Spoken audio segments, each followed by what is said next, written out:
Good morning and welcome to PSJA Java Chat, your morning chat with your favorite PSJA ISD Instructional Technology Integration Specialist, where we discuss EdTech tools and trends with invited guests and, of course, our morning coffee. Welcome to PSJA Java Chat Season 3, Episode 1. In this episode, we highlight Salvador Ocanas, a technology innovator and science teacher at Trevino Elementary. He discusses how he effectively integrates various technology tools such as Magic School and Google Classroom into his lessons to enhance student learning and engagement. Welcome everybody to our first Java Chat for this school year. Today we have with us Salvador Ocanas from Trevino Elementary. He's a science teacher there, and he's our technology innovator for elementary for October. So welcome, Salvador. And let's just get it started off by you sharing a little bit about your background and how you became an innovator in education. Hello, good morning. Like you said, my name is Salvador Ocanas. Well, I've been working with the district around 10 years, several different positions. I've been teaching for close to 5 years, to middle school, and this is my third year going into elementary. I started with technology just because it makes my life way easier, way easier now. All the new tools that we have, AI, Magic School, Eduate, like it just makes teaching so much easier. Like I don't have to go and let me go look for a lesson plan. I can just sit down and start creating from my computer. So that was the main reason why I've been using technology, is just to make my teaching a little bit easier. It gives me more time to teach instead of preparing, right? So it just makes it a lot easier for me. Awesome. I like that, and others hopefully will hear that from you and see that it does like shorten up some of your tasks that you have to do. Yeah, I like it. And that's what technology should do. It should make your life easier. It should be your assistant. That's what we consider it. We use AI every night, daily, if not hourly, if not every second. But expanding on that, what are some exciting technology tools that you've implemented in your classroom? Like, can you expand a little bit? I know that you mentioned Magic School and you mentioned AI, but what exactly and how? Well, it depends on what I'm using it for. If I'm going to be creating worksheets, lesson plans, science labs, I like to use Magic School, right? Because it's just a matter of putting the T, giving some background information. It gives you a bunch of ideas, right? I also use Eduate, and of course Google Classroom, right? Google Classroom, that's where I put everything together, and then from there I start piecing it all together. So I use Google Classroom as my teaching platform. Mm-hmm. Yeah, but if I'm going to be working with the students, we use Canva, which is Flip now. Kahoot. It doesn't exist anymore. I know, yeah, and that was awesome. That was really good. Like that was a really good tool. But yeah, mostly it depends on what I'm doing. If I'm working with the students, I like for them to use Canva. They like to use Google Slides. So I've been teaching them little by little how to use it, especially with the PBLs now. Yeah, they're masters in how to use the tools. But yeah, it depends. Yeah, it depends on what I'm doing. If it's gonna be something gaming, I like to use Kahoot, GameKit, BlueKit. It depends, right? WordWall. So different gaming platforms as well. So you have a plethora of tools at your disposal that you know how to use. That's awesome. Oh yeah. Well, it's because you cannot. Let's say gaming, right? You cannot do BlueKit every single day because they'll start getting distracted. They'll be bored about it. They'll be like, nah. So you have to use something different every day. Or at least that's how I feel, right? If you spend too much time in one platform, you'll get bored, to be honest. It's true. Thank you for sharing. I think that was very enlightening for us.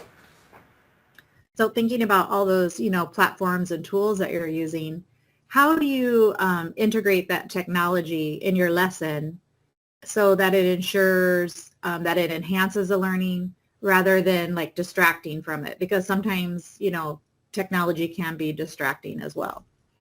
Yeah. Well, first, like I said, I use different several platforms, but I try to consolidate with one, right? I usually use Nearpod. Nearpod or Paradigm. Nearpod, it's been my go-to just because you can add videos, you can add links, you can pretty much teach from there, right? A way to keep it down is just training for them, making sure that they're not using. We used to have land school, so I have something similar to that where once they log into my lesson, I can see their screen. So I can see if they are coming out or if they are inactive, and I'll just call them out right away, right? Because it's very easy just to have a web page open, especially if they're wearing headphones, they're probably listening to something else. But it's just a matter of keeping them in we have to stay in charge, right? Just go walk around, make sure that everyone's in the same page as we are, and of course asking questions about whatever we're doing. Hey, just keep them engaged. That's the main reason or the main way to keep them engaged, so they don't go all over the place. So with technology, there's still classroom management. You can't just like let it free. Just before technology, we always have had classroom management, and that's what it sounds like. What you're kind of saying, you still have to monitor. It is a blend of traditional and digital methods, right? It's traditional and digital. We still have the paper and pen going on, but still the digital platform going on as well. So it's a mix of both of them. That's what's been helping me a lot. Just the mix of the traditional and the digital content. Nice. I love it. I really, really like it. You actually did mention PBLs and how your students are able to run away with creating canvas and slides for the PBLs. I'm like, talk to us about those projects and how has technology made those PBLs successful to engage your students? Well, like right now we're working on severe weather, right? That's the science PBL for this 6 weeks. We have to create a PSA, of course, Canva. Amazing. You go grab your picture, whatever you're going to use, start adding letters and stuff. Sometimes it is, once you introduce the platform, they're a little hesitant and they're confused, but just with a little bit of training, they're able to get pretty good things done. Like right now, they all have created their PSA. They have on weather, on storms, how to be safe. Kids, they have created safety kits for the same PBL. So it makes it a lot easier for them, right? Do they have to present those? They have to present it. Yeah, they're going to have to present it. So we go by teams. It was like 4 per group. And each one of them, they have a designated activity, right? One of them is creating the PSA. The other one's creating the kit. One of them is working on the slides, if adding videos, removing videos, adding pictures, removing backgrounds. In the beginning, it was hard, the first 6 weeks. But by now, it's like they're just working on it. Like it's very, very little questions that they ask, or they just need very, very redirection, right? Because they already know how to do it. I want to see those. That's so cool. Like, did they present it in front of someone? Yeah, well, every 6 weeks, we present in the cafeteria to third, fourth, and fifth, right? Each one of them, they create their Google Slides. Now they know how to create a QR code that you put it in we also create the trifold, right? And then you just put the QR code and stuff, stays outside. If you scan it, it takes you straight to the Google Slide presentation, right? Some of them, they've been wanting to use Nearpod for their presentation because they like the way it is. And they can add gaming, they can add videos, right? So they're interested just because, like they said, it's just a lot easier than come up with it by yourself, right? But yeah, we do presentations. Every 6 weeks, we have to present. Wow, that's very amazing. And I really like that that they're going to be presenting. They present to the other 2 grade levels and the other classes? Yes, correct. Wow, that's so cool. I like that. And I like how you're having them use so much of the technology to create their projects. Mm-hmm. So how do you address, because I know there's a lot of like different levels that students have of their knowledge and their proficiency of using that technology. How do you address that in the classroom if you have like a novice that doesn't really know how to use the platform? Well, to be honest, nowadays it's a lot easier because, I mean, sometimes they teach me how to do something. Like I think we were using, I think it was Canva. And they were asking me, sir, how do you do this? I'm like, hold on, give me a minute. And I started looking, and then another student's like, oh no, you just do it like this, sir. Just go here, go to file, add this, add click. I'm, oh, okay, well, thank you. So it's I like to research the platform before we use it, just so I can have answers for them. But nowadays, these students, they're very, very smart when it comes to technology. So they really don't need a lot redirection. Most platforms, they use the same concept. So they're good. Like they if in case they need something, we'll just research. We'll just research that part. And that's something that they already know. If you have a question, ask your partner. If your partner does not know, use Google, right? That's what it is for. I think that now where education is going is we have to teach them more like how to research in the computer than learning the concept, right? Because it used to be like, oh, you have to memorize this, memorize that. Now it's just like, let me check on my cell phone or let me ask Google. Also creating, I think it's turned into creating and evaluating a lot more than just understanding and memorizing. Yeah. Yeah. So I feel like technology is more like a tool, like for the future. Of course, like AI has made everything way easier, way easier, and I don't think it's going anywhere. So better learn it than get stuck. And teach them how to do it the right way, how to look, and how to know if it's trustworthy, and all that kind of good stuff. Yes. Yeah. Perfect. Cool.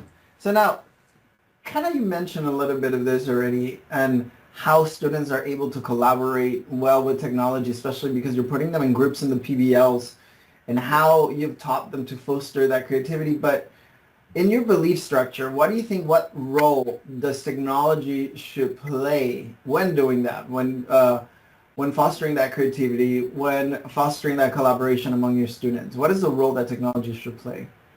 The main part, accessibility to tools, accessibility to information. It's just amazing. I mean, that's because I grew up with no technology. Like we're in that level where we were like going to the library, finding information, writing it down. It used to be like it was a typewriter. I remember some of my first work that I was in a typewriter. So now it's like a lot easier. Like this just accessibility to all the tools, accessibility to AI, like it just makes it a lot easier. And sometimes I tell them, like, guys, you don't know how easy it's for you guys now. Because for us, or for me at least, it was like... You sound like our grandpa. Yeah. It was like, oh, Mom, you have to take me to the library. And now it's just there, like at your fingertips, like you need something, go and use it, right away. Yeah.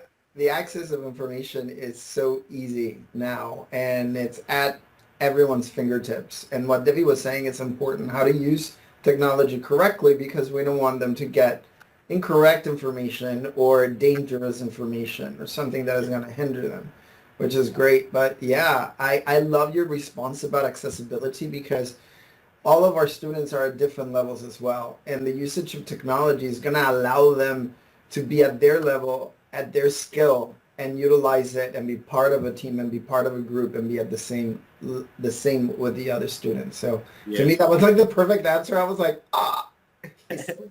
and they just need a little guidance, because sometimes, like you said, like they just need a little guidance and training on the correct website, where to get your information from, like if it's .org or .net, like it depends. You have to teach them a little bit of where to get the information, right? How to source your information. Like you can't just go and read whatever's in Wikipedia, because anyone can work with Wikipedia, So yeah, you have to teach them where to go, how to find out, where to find the right information, right?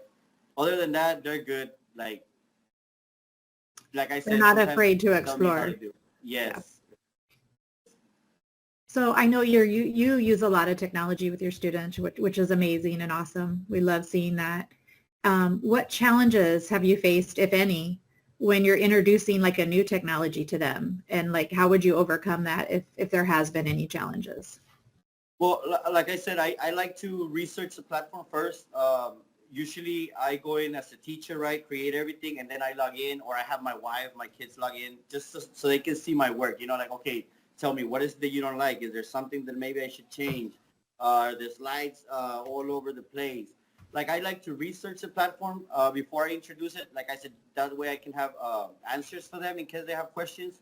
But so far, I don't think we have had anything that, of course, the first couple of times we log in, it's like, okay, we're all learning together, right? We're all learning together. And as I go, I'm learning with them.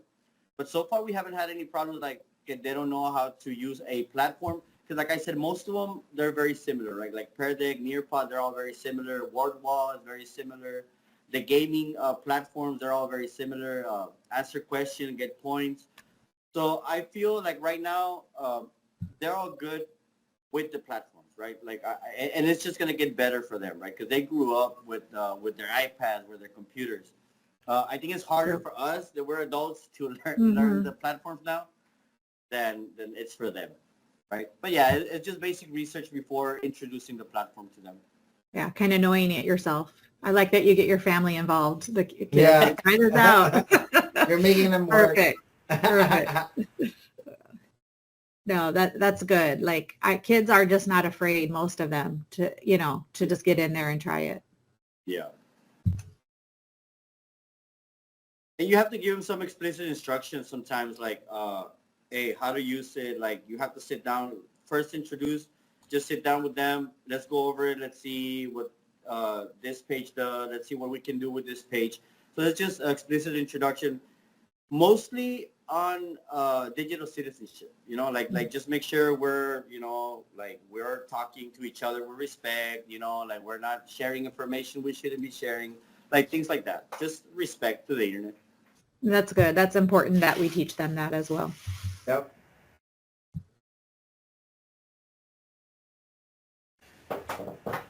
And, well, how do you stay updated with the latest educational technology and trends? Like, do you read all the emails that Debbie and I send you, or do you do your own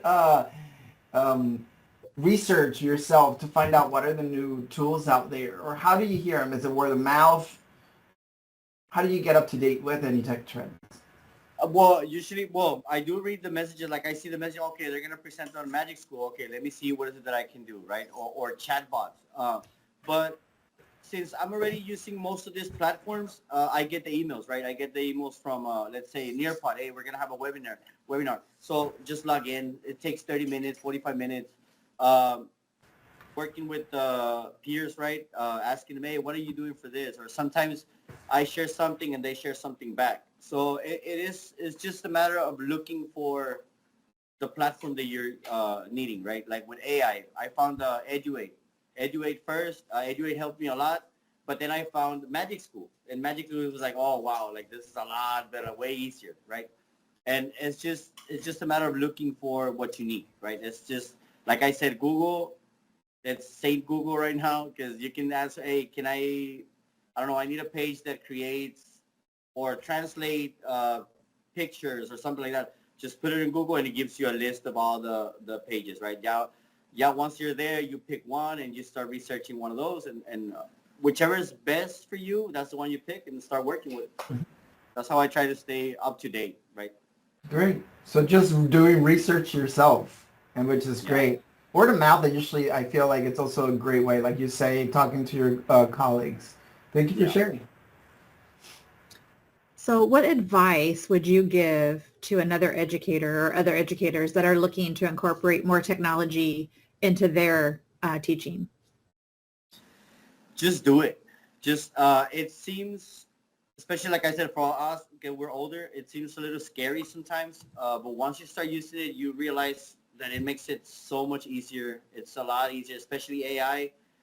It's just keep going up, right? Like it started with you ask a question, it gives you an answer. Now it's like it creates images for you, it creates videos for you. Like it's just amazing, like once you start using it, all that fear goes away. And it just makes life a lot easier. Like if you're still pen and paper, that's great. But start incorporating more of the digital scene, right? Like at least project your screen and then work on the paper, right? Just use a blend of traditional and digital methods, right? That's what I like to do. Just dive in and try it. I like that Yeah. because, and it's not perfect the first time that you're trying technology probably, right? Yeah. No, it is a trial and error, right? Sometimes one page might not work for you, one web page or one platform might not work for you. So just switch to another one, right? But like I said, for me, Nearpod has been lifesaver, right? Because I've been using it since 2015, 2016. So 2016, 2017. And I had made it, and it just keeps getting better and better, you know? Have you tried the new Genie, the new AI question generator in Nearpod? Yeah, well, for my SGMs and stuff like that, I usually use Genie or something like that just to come up with questions, right? And then I pick the ones that okay, this is good. Right. So that's how I create some of my worksheets. That's how I create most of my worksheets, if it's not all of them, right? Nice. But yeah, that's it's like I said, word of mouth, like you said, like once someone tells you, I mean, let me check it out, let's see Let me what check it is it about. Great. Now, have you been able to measure the impact that technology has on your student learning objectives, any SLOs or SGMs, like you were saying? Like, how has it impacted either positive or negatively? It has, well, positive, of course. There's positive is you keep them engaged, right? With especially gaming right now. They might see it as gaming, but they're still learning, right? The negatives is like I said. Sometimes since they have their Chromebook open, most of the time they want to navigate to a different page, or they might want to be doing something else, and you can't have an eye on them 100%, right? That's when surveillance apps come in, right? Like I said, and I don't have it on me right now, but you can use one of the like Land School example, and you can see once they log in to your lesson, you can see all of their screens, right? And you can show them, you can have a separate screen and show them, look, I'm seeing what you're doing, so but that's how technology helps me, right? To keep an eye on them, just in case they want to deviate from there. But the positives, I get to introduce way more information to them, right? Like if I create a Google slide, I can just continue with my Google slides or my Nearpod lesson and keep adding videos, keep adding pictures, information, questions, boards for conversations. So it helps a lot with the education and the way that it makes it a lot easier to communicate with them or to introduce the information to them. That's very nice. So let's go back to digital citizenship, because that is important that we teach that now in this technology age that we're using so much technology. Is there anything in particular that how do you teach your students about that digital citizenship and online safety? Online safety is like always, do not share your information. We only have, well, some of my students, I had to add an extension where you have to block for Google, where you have to block some of the websites because the district, they can block so much, but they find a way to navigate outside the lesson, Mm-hmm. right? So I can either use a lockdown browser, but most of the time I let them know if you're going to be outside school and you're using your computer, make sure you don't share your information. Make sure you're not sharing your locations. Make sure you're being cordial when you're talking. If you're meeting and having a conversation with your friend, even if it's your friends, you have to be cordial, right? You have to be it's just citizenship, right? Like you have to be aware of the things that can happen, right? You have to be aware that someone might even take a picture of you with a funny face and then make a meme or something like that. That's what I tell them all the time. You have to be aware that by using the internet, you're putting yourself at risk as well, right? So they're really good at that, and they know. Like I said, I try to teach them where to find the information, which are the credible sources, which might not be a credible source. But most information we do in the classroom, we do it together, right? And I don't let them navigate too far from where we're researching. So I usually tell them, okay, go to this webpage and read this article, or things like that. Like I just try to keep them in control of the situation. Yeah, so you're kind of modeling and guiding them right now at this early age. I like that. Yes, yes. Now, talking about you and like talking about the word of mouth or resources that you share, can you tell us any resources or PDs opportunities that that have helped you in your journey, like right now, to become a technology innovator? Like any trainings that you've been to, or any resources that you're like, yeah, this is what I need to use, and then they saw you using it, and they're like, yeah, now you've been selected to be the technology innovator for the month of October. Of course, Java chat. Of course, like we've been like some of the teachers, they have introduced like AI for grading the SCRs and stuff like that. Okay. Like we just did it yesterday. Well, last week we sat down and like, hey, let's look at the video. There was an episode where I believe it was one of your ITs that showed us how to do it through Magic School. So we sat down, watched the video, and we went over the steps, and it just helped a lot, right? So to me, the best way is just researching, right? If I need something, like I said, I'll type it. Okay, I need a platform that helps me with this, and it gives you a platform right away. Like, and most of the time now it's AI, right? AI will pretty much do everything for you. You just have to accommodate or give it some parameters so it can give you like the right answer, or just copy and paste and then fix everything you got, right? But Nearpod will usually have webinars. I know there's we used to have Hunit in the district where you can go in. I believe now is, I don't remember the name of it, but you go in and take all those little courses that show you how to use Excel, how to use Word, how to use Google Slides. Those are the ones that I'm interested on, right? Because those are the ones that I use most as a teacher. But most of the time, if I see someone using a maybe like a platform, I'll ask, hey, what is that? Like, what is it? Like, what can you do with it? And then I'll just get the information and then start doing my own research. But most of the time it's like that, word of mouth or PDs. Like I said, in Java Chat, when I start watching the videos, there's a lot of people that, when you're using Kami, right? I wasn't using Kami. I started using Kami because I saw someone that is easy to grade, easy to just share with Google. So it is a good way to get that information, right? To pick up those platforms from other people. And I think that's part of our profession is we do need to take that time to watch some of those videos and do some of that training on our own. And I know that's hard for teachers because they don't always have a lot of extra time. But that is an important part of our learning. Yeah. I mean, it's sometimes it's as simple as just going to YouTube, right? Now you need to do something, go to YouTube, someone will show you how to do it. You know, it's like very, very simple.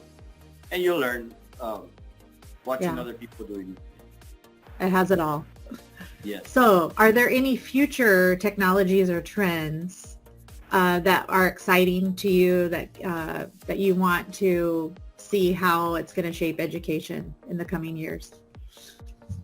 When it comes to technology, I've been saying a lot about AI. Artificial intelligence, it's been a lifesaver, right? And it looks like it just keeps going on and on. I hope this doesn't go too far, but as long as it can help us, it should be fine. But I'm very excited about artificial intelligence, right? Because like so far, it's been making life so much easier. The new platforms that they're coming out, also they like Canva, like all those creative design applications. Now you can make songs for the students, like it's just like it's just amazing. AI it's amazing, it just keeps gonna get better. It just keeps getting better. Yeah, and pretty much every platform that you mentioned today almost is incorporating AI now. So I do see that as the future. Yeah. Yeah. Awesome. I remember watching cartoons like the Power Rangers when you had Sorted and then the watch, and then you had this face talking to you on the screen. I'm like, oh, that's what we're doing now. Like we're here. It is now. Yeah. Yeah. Definitely. I guess we really appreciate you being here today. Is there anything else that you want to share, before we say goodbye? And No, just thank you guys for inviting me. For the teachers, start using your technology. It makes it a lot easier in the classroom. And I think that's it. I mean, you guys are doing a great job, like doing all the sharing the resources and helping us with the AI, with Magic School and all that. Like, that's great. Like, that's something that it's there for us to use. Might as well just start using it, right? Great. Thank you for the kind words. Yes, and thank you for joining us, and congratulations on being our Innovator of the Month for October. We're excited that you could join us today, and we hope you go off and have a great rest of the school day. All right, perfect. Thank you very much. Thank you. I'm going to stop the recording and enjoy your last, what is it, Wednesday?